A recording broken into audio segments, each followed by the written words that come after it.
Hello and a very warm welcome to everyone listening. You are tuned in to English Refined. This is the deep dive designed, well, specifically to help you polish your English skills for the real world. If you are tired of those textbook grammar exercises that just, don't seem to help when you're actually speaking to a real person, you are in exactly the right place. Absolutely. Our mission here is simple but powerful English. We want to move you beyond the classroom and into natural, confident, and, well, professional communication. We aren't just talking about rules today. We are talking about connection. Exactly. And just to give our new listeners a sense of who is guiding them today, I'm the learner in this dynamic. I'm the one who gets enthusiastic, asks the questions that everyone else is probably thinking. And to be honest, I still get a little nervous in those high-stakes situations. I really represent the person who, knows the vocabulary, but sometimes just freezes when the spotlight is on. And I'm here to act as the coach. My love language is structure, clarity, and practical application. I really believe English is a tool. It's a key that unlocks opportunities, and my job is to help you find the right key for the right door. So let's get right into it then. We are tackling a topic today that I think strikes fear into the hearts of everyone, native speakers and English learners alike. It is that moment. That moment in an interview or a network event or even just a party where someone looks at you and says, "So tell me about yourself." The dreaded opening question. It sounds so innocent, doesn't it? It does. It sounds like the easiest question in the world. I mean, I know myself. I've lived with myself my whole life. Right. But the moment someone asks it, I freeze up. My mind goes completely blank. I suddenly forget my own name, my job, what I had for breakfast. It feels like this massive spotlight is suddenly turned on, and I'm just standing there without a script. You are definitely not alone in that feeling. It is fascinating that you mentioned the dread because, according to research from Korn Ferry, this question is asked in 93% of job interviews. 93. 93%. It is statistically the most common way to start a professional interaction. So that's almost a guarantee then. If you are going for a job, you are going to hear this question. Precisely. And despite how common it is, most people, even, veteran executives, stumble over it. They ramble, they get confused, or they give an answer that doesn't actually help them get the job. So our promise to you, the listener, is this. By the end of this deep dive, you will have a clear script, the right vocabulary, and, most importantly, the confidence to answer this question in under 60 seconds. Under 60 seconds is key. But before we get to the how, I really want to understand the why. Why do interviewers ask this? It feels lazy, honestly. Like, haven't they read my resume? It can feel that way, but there is a specific psychological strategy behind it. Think of it as the softball concept. A softball. Yeah, in baseball, a softball pitch is easy to hit. Interviewers think they're doing you a favor. They want to put you at ease, clear the air and get the conversation flowing. They think, well, surely this person knows their own life story, so this is an easy start. And it's the openness that makes it so hard. It's just too broad. It's like walking into a restaurant and the waiter says, "What do you want to eat?" but doesn't give you a menu. That's a great analogy. I want a menu. I need constraints. When there are no constraints, I panic because I don't know what they want from me. That is a perfect analogy. The open-ended nature creates what psychologists call the paradox of choice. The paradox of choice. Exactly. You have too many options. Your childhood, your education, your last job, your hobbies. So your brain just freezes. But here is the secret. It is not just an icebreaker. It sets the tone for the entire interaction. It's a filter. They aren't asking for your biography. They are asking for relevance. Relevance, okay. So they don't want to know about my childhood cat or my favorite color. Definitely not, no. And this brings us to a really crucial concept we found in our research from Holly M. Coley-Murchison. She calls it the appetizer metaphor. I want to spend a moment on this because I think this is where 90% of English learners and native speakers fail. The appetizer. Okay, break this down for me. Okay, so imagine you go to a very nice dinner, you sit down, and before you even have a glass of water, the waiter brings out a massive heavy steak and just drops it on the table. "Here is a meal," he says. How do you feel? Overwhelmed. I'm not ready for it. I haven't settled in yet. I haven't even looked at the menu. Exactly. You are overwhelmed. In a communication context, this is about cognitive load. When you first meet someone, their brain is trying to categorize you. It is asking these basic, primal questions. Are you safe? Are you interesting? Are you relevant? Right. If you hit them with a chronological list of every job you've had since 2015, you are overloading their processing ability. You are serving the steak before the water. That makes so much sense. We think we need to prove ourselves immediately, so we just dump all our information on them. Yeah. But you're saying that actually hurts us. It kills the conversation. I mean, if you tell them everything, they have nothing left to ask. You've closed the curiosity gap. Curiosity gap. An appetizer is designed to stimulate the appetite.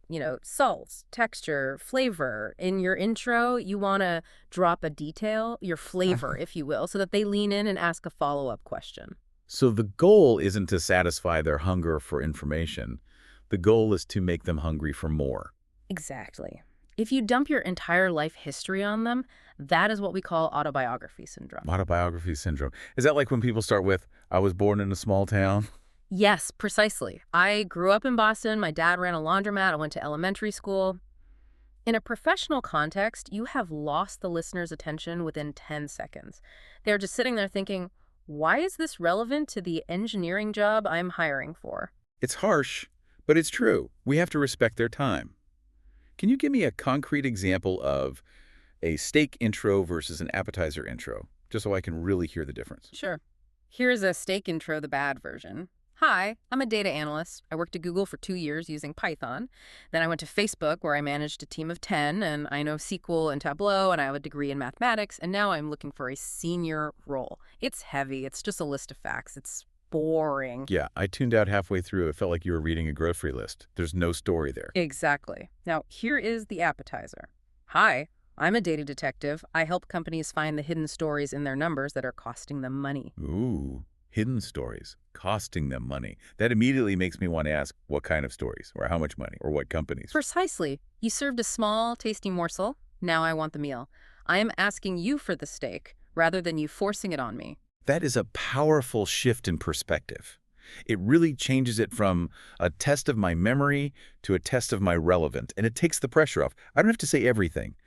I just have to say enough to get them interested. Correct. So now let's get into the practical side. How do we actually build this answer? We have found 2 fantastic structures in our sources. One is great for our listeners who are at an intermediate level. Maybe you feel comfortable, but you need a safety net.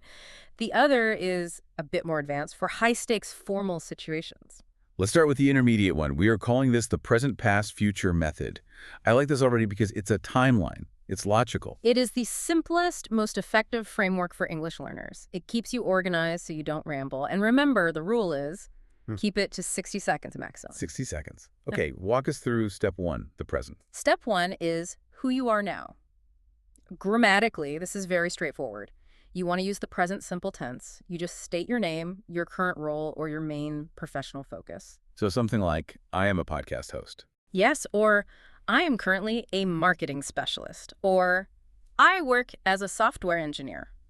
Simple. What about the tone here? Should I sound super serious like a robot? No, professional but friendly. You want to sound happy to be there. A really nice phrase to add is, I am currently a job title with number years of experience in field. Oh, I like that. It packs a lot of information into one single sentence. It's efficient. Okay, so I've established who I am right now. Step 2 is the past. This is where I get worried about the autobiography syndrome again. How much past do I include?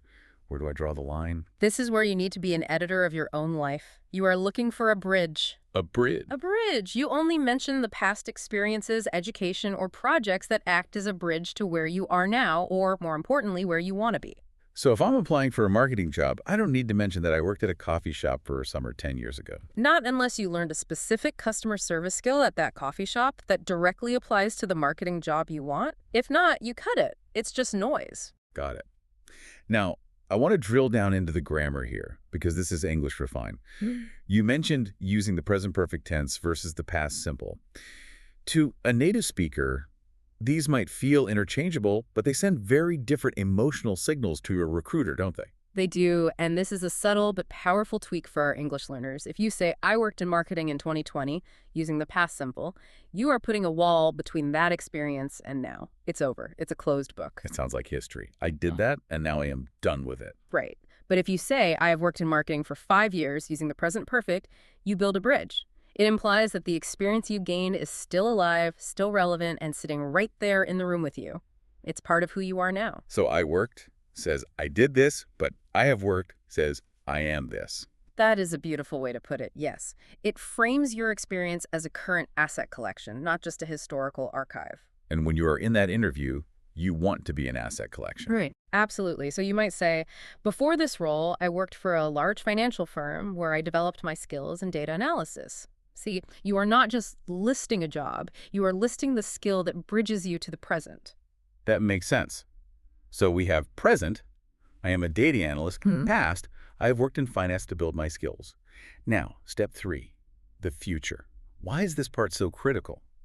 This is my favorite part because it is where you show ambition. Step 3 is where you are going. It answers the question, why are you sitting in this chair right now? A lot of people end their intro with the past. They stop at, and so I worked there for 3 years, and then silence, awkward silence. Right. And the interviewer just staring at them thinking, okay. And the cliffhanger. You never want to leave the interviewer hanging on a cliff. You have to land the plane. The future step is the landing gear. It signals that you are done talking and you are ready for the next step. And this prevents the interview from feeling like a dead end. Okay, so grammatically, you want to use phrases like I want to, I would like to, or I hope to.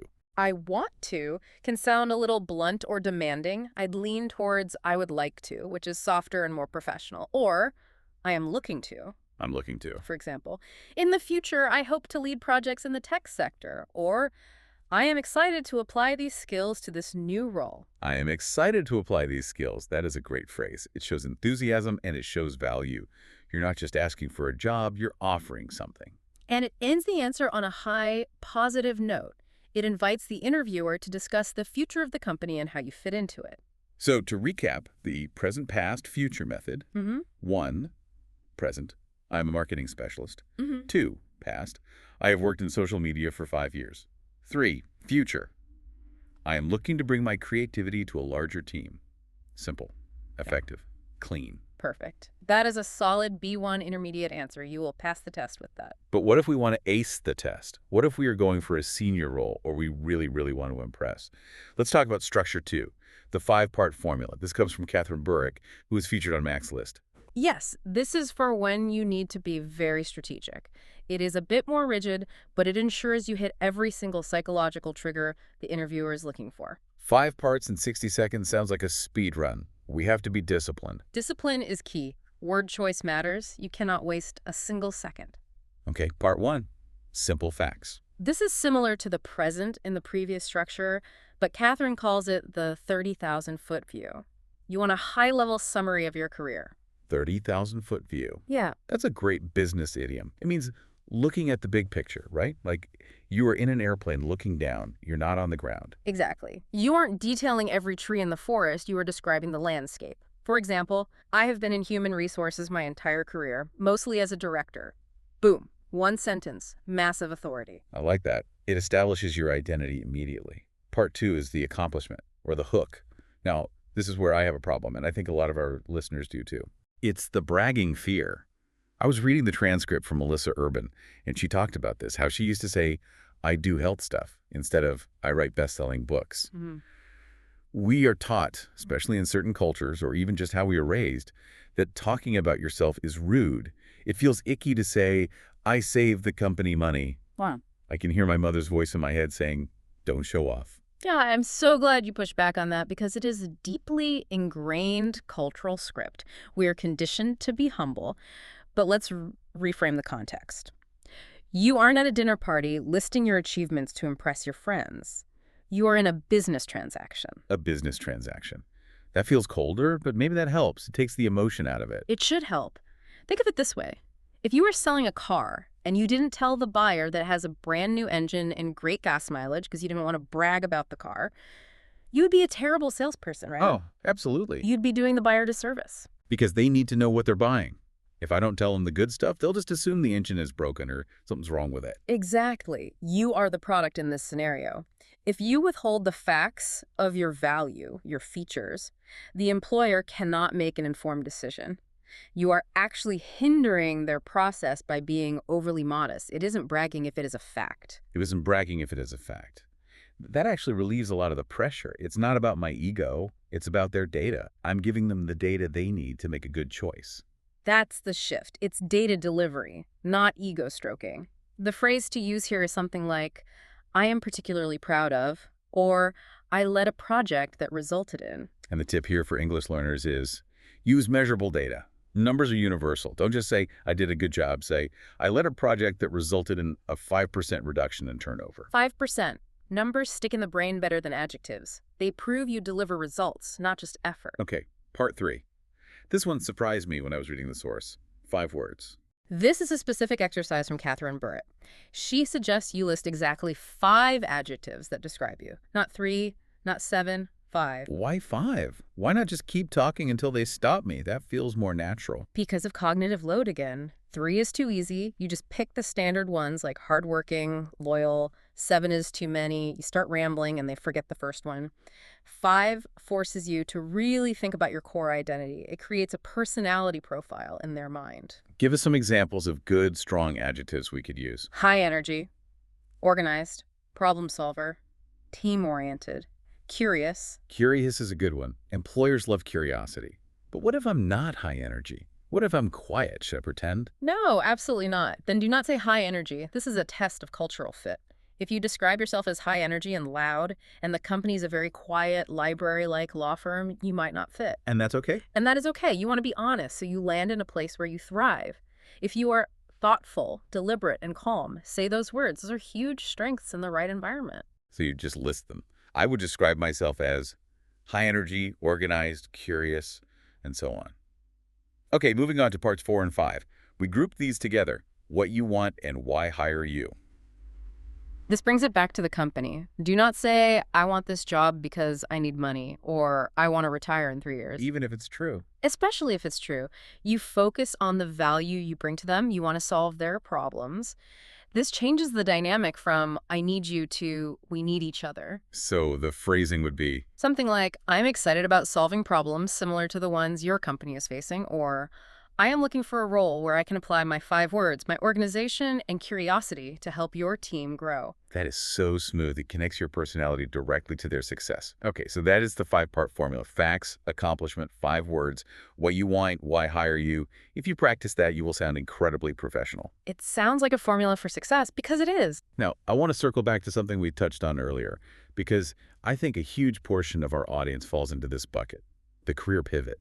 It's terrifying to answer, tell me about yourself, when you feel like yourself doesn't match the job description yet. It is the classic imposter syndrome trap. You feel like a fraud because your old title doesn't match the new one. Right. Let's take a specific example. We have a listener, let's call him David.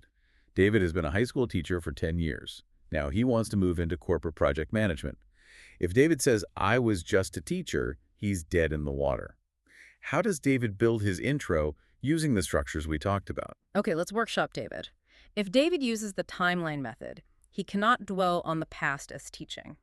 He has to translate the past into the future language of the employer. Translate is the key word there. It's like changing languages. It is. A project manager needs specific skills: time management, conflict resolution, stakeholder communication, resource allocation. And a teacher does all of those things every single day. Exactly. But if he says, I taught math, the recruiter hears, he knows algebra. If he says, I managed a curriculum for 150 students, handled conflict resolution with parents, and met strict district deadlines, what does the recruiter hear? The recruiter hears project manager. Wow. It's the same job, but completely different vocabulary. It is. So David's intro could sound something like this. I'm a communication and organization professional pivoting into corporate project management.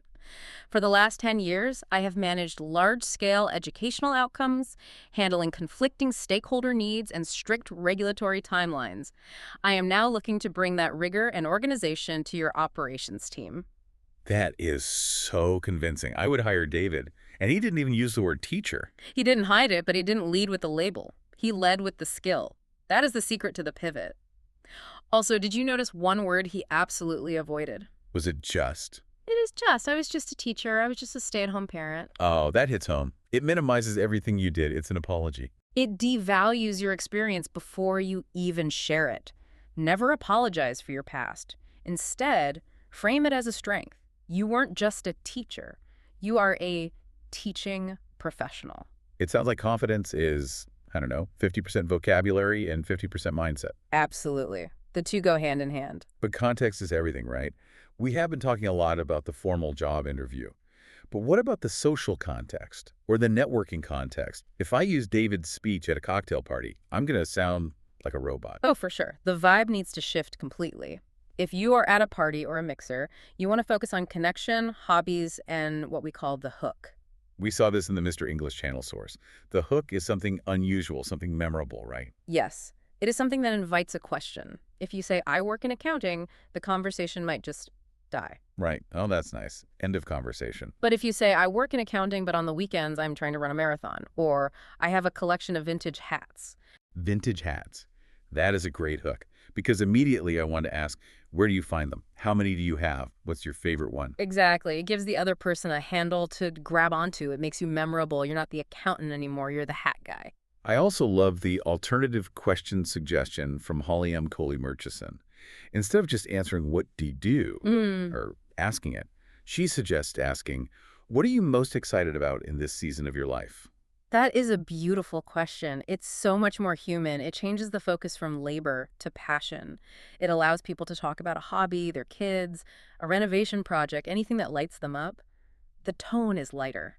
It is more about how you feel than what you think. That's a great distinction. Professional is think, social is feel. Broadly speaking, yes, though the best professional introductions also have a bit of feel or passion in them. Speaking of passion and feeling, what about the modern nightmare of the AI interview? You know, where you are recording a video response and a robot analyzes it. Korn Ferry mentioned this is becoming huge. It is, and it is incredibly awkward. You are talking to a screen. The tendency is to go flat, to lose your emotion because there is no human feedback. You feel silly smiling at a camera lens. So how do we fight that? How do you project personality to a machine? You have to artificially pump up your energy. It feels ridiculous, but you have to imagine you are talking to your best friend who is standing right behind the camera lens. Smile more than you think you need to. Use hand gestures. The AI is looking for sentiment and engagement. If you look bored, or if you look like you were reading a script, the AI will tag you as low energy. That is terrifying, but good advice. Fake it till you make it. Literally, with the energy. It feels weird, but it works. Personality still counts, even with a robot. Let's move into the common mistakes. We have touched on autobiography syndrome and using the word just. But what else trips people up? Mistake number one is what I call the soulless job title. Well, I do health and nutrition stuff. Exactly. That was Melissa Urban's example of what she used to say. It's boring. It doesn't tell us why it matters. It has no impact. And the correction she found was adding the why. I write books to empower people to discover health on their own terms. Notice the difference. I do stuff versus I empower people. The second one connects to values. It connects to the listener's own desires. Always add the why to your title. It turns a job into a mission. Mistake number 2. Jargon and buzzwords. We call this alphabet soup. If you say, I optimize KPIs for B2B SaaS using SQL and Python, and the recruiter is a generalist HR person, their eyes will glaze over. Right. They have no idea what you just said, and now they feel stupid, and nobody wants to hire someone who makes them feel stupid. Exactly. The rule here is what I call the grandmother rule.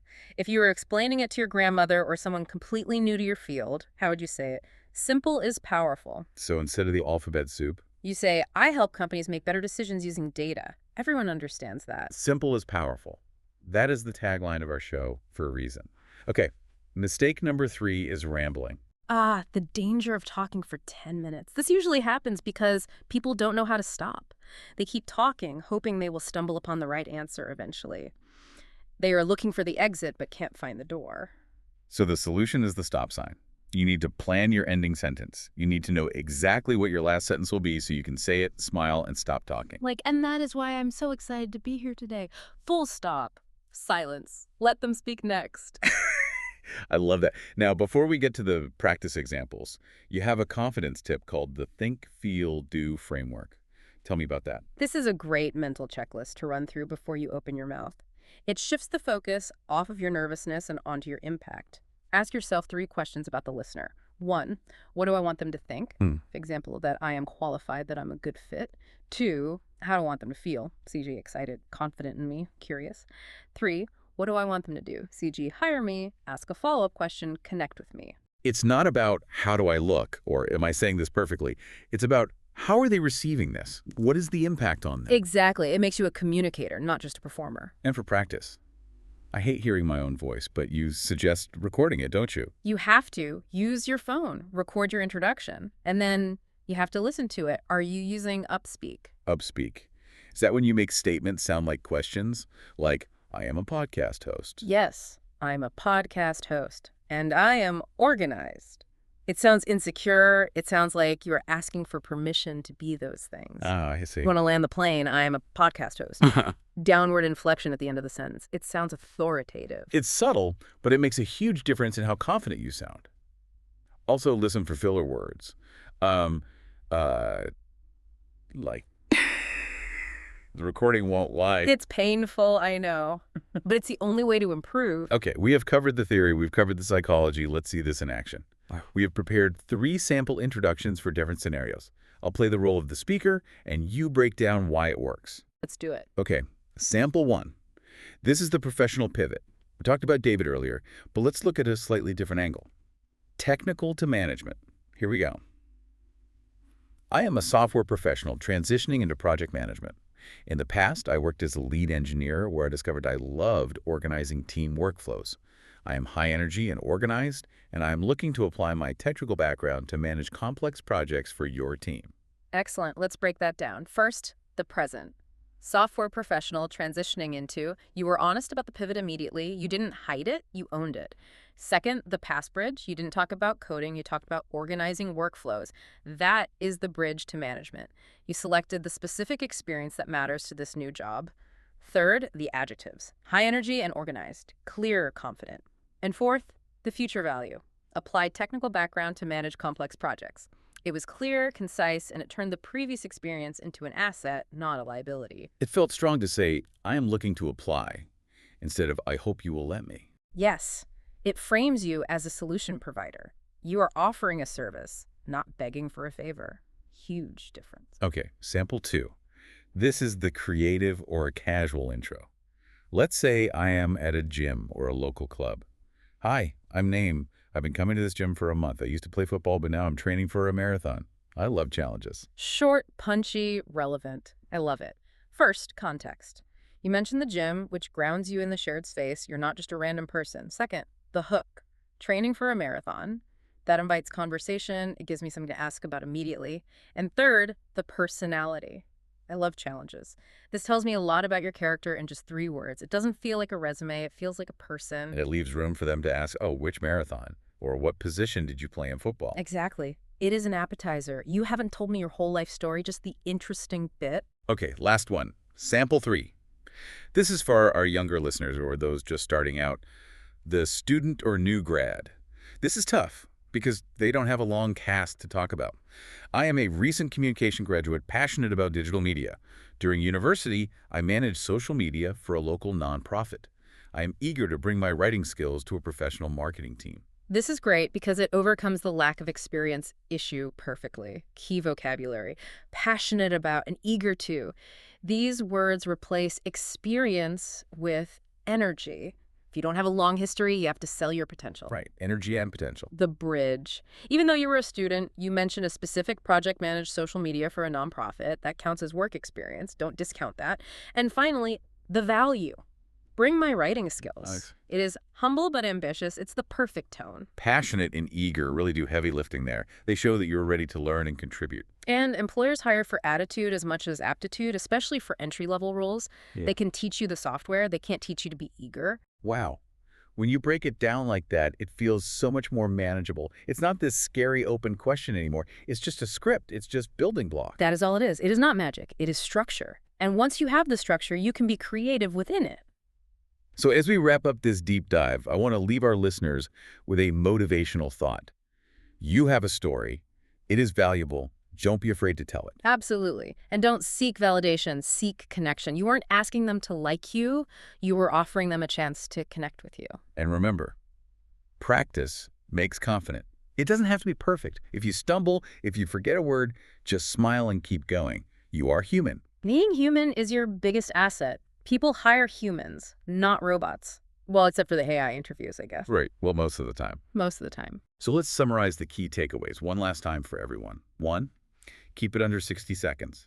Respect the appetizer rule. 2, Use the present, past, future structure for simplicity and to build a bridge. 3. Or use the 5-part formula for high-stakes interviews. Facts, accomplishment, 5 words, what you want, and why hire you. 4. Always include a hook or a specific, measurable accomplishment. And 5. Focus on the value you bring to the listener. Why does this matter to them? That is the toolkit right there, everything you need. So here is your call to action for today. We challenge you. Write down your 3-step introduction today, not tomorrow, today. Get out a piece of paper or open a document and write it down. Then go to a mirror, look yourself in the eye, and say it out loud 3 times. It will feel silly the first time, I promise. It'll feel better the second time, and by the third time, you'll start to believe it. You'll start to own it. And if you enjoyed this deep dive and found it helpful, please make sure to subscribe to English Refine. We are here to help you master the art of communication, one simple step at a time. We look forward to helping you unlock your next opportunity. Thanks for listening, and until next time, keep refining your story. Goodbye, everyone.